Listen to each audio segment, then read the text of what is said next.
Recently, I was invited to attend the Chestnut Ridge Typewriter Museum's 2025 Rendezvous in Morgantown, West Virginia.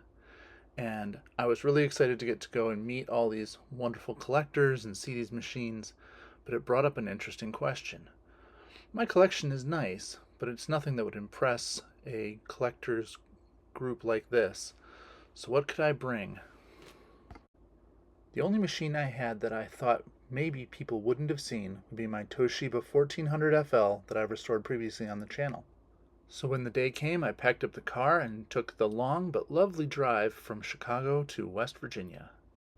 Now here's where I have to take a little diversion because it turns out my hotel room was literally 1 block away from the Morgantown PRT, which I first became aware of through a Tom Scott video that I saw years ago and had really wanted to go visit it and had completely forgotten about until there it was, just down the street from me. So I went over, hopped in, and took a ride.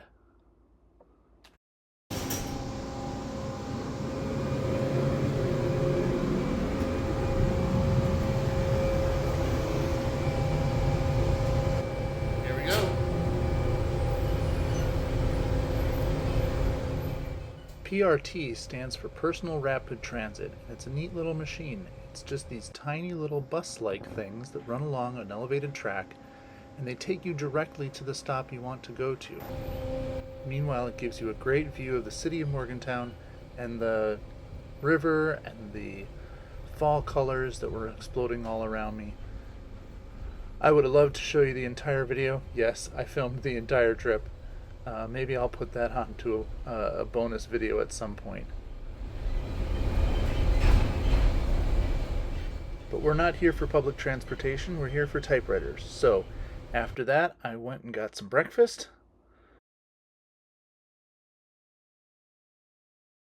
and headed up to the Chestnut Ridge Typewriter Museum, aka Herman Price's basement. And what a basement it is.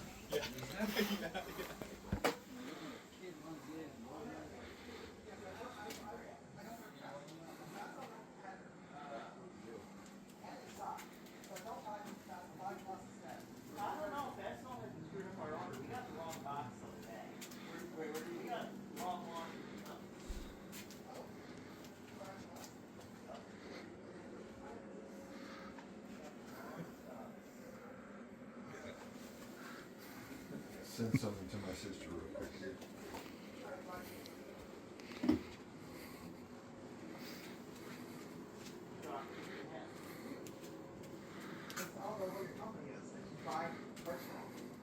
Well, we just go on your website and buy there. Yeah, then you buy from the Kent location. That's your problem. They screwed up our order. You have to call the Dover location, order from us. But then you have to call and he won't call places. And you can kinda, even though I drew that as 3/4 inch, like Yeah. I can select size. Yeah, I've seen Like that. 1 You can inch. adjust it I mean, if too. you already set up an Designation. account, Honestly, 32. I bet you for 90% of the threads, I will use that because I didn't realize you could actually model the. Yeah, I had to click on the model checkbox. That's why. That'd be a heck of a lot easier. But anyway, going back to your thing, okay, the threads on them typewriters, they're just going to be regular corsifying threads. There might be some weird ones, but they're still going to be under the. I knew it was going to be a crazy weekend when the place to put my Toshiba was next to a Moya Visible. The Moya is an incredibly rare and interesting machine by the person who would eventually design those curved imperials. I'm just going to show you a few pictures of some of my favorites, including this calligraph. You might remember that I've got a calligraph project in the works. And a Pittsburgh Visible, which I don't have, but I would love to. And its big brother, the Doctory, the first visible typewriter. This picture isn't very good because it was through glass, but this is a Helios 2-bank. And you might hear some more about that in a later video in this channel too. Near it was a replica Malling-Hansen typing ball, which was the first sort of generally accepted typewriter ever made. And next to it was Jet's book, which you should go get. It's great. And speaking of books, here's an Elliot Fisher book writer that you would put over top of a book page and you could type straight onto it. Been watching the channel, you know that I'm really interested in different mechanisms. Next, I got to see Yoast and its grasshopper mechanisms, both in an understrike version and also in a front strike version, which I didn't even know existed. That's so cool. And another machine I'd love to have at some point, the noiseless portable, with its own unique mechanism and steel platen. At the same time, but I don't think he's got any number 2s that are going to be as old as this one. But Keeping with portables, here are 2 Fox portables, both a 1 and a 3, and a Fox not portable, the biggest case I think I've ever seen, a double wide Fox standard. And another neat case here is this box from an Underwood number 1, back from when it was still owned by the Wagner Typewriter Company. Finally, the last of Herman's machines that I'm going to show you here is this prototype Remington Jr. labeled Smith, which he assumed was because it was made in the Smith Premier factory. If you've watched my channel before, you'll know I have a bit of a fascination with the Remington Jr., having redone one myself. It's neat to see a prototype sitting there on the left next to a later model on the right. Of course, it wasn't just Herman's machines. Plenty of people brought machines to show off, including these 2 lovely examples and a few more that I'll show in a couple seconds. The only formal program of the event was the lunch on Saturday, followed by a quick celebration of Herman's birthday, featuring a cookie cake brilliantly improvised by Eric Becker in his hotel room. After that, we got to hear highlights of Glenn Gravitt's presentation to the Remington Society of America, where he discussed how the Remington Gun Works, and particularly the Remington Armory, were a part of the early days of the Remington typewriter, and some of the people who went along with that. But finally, we were up to the main event, the Typewriter Beauty Contest. I entered the Toshiba, of course, and I didn't really expect to win. Of course I didn't. That said, of all the machines that people brought, I think my Toshiba did get the most interest from all the other attendees. No one had seen anything like it, and that was a lot of fun for me. The winner was none other than our cookie decorator, Eric Becker again, with his beautiful Oliver 5. Though the big winner of the weekend might actually have been Jeff Flash, who came in and bought the Stag Hammond off the wall, surprising all of us.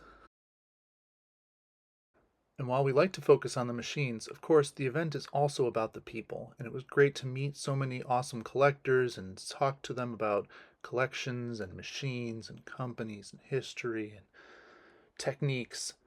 I had such a great time. So glad to meet everybody.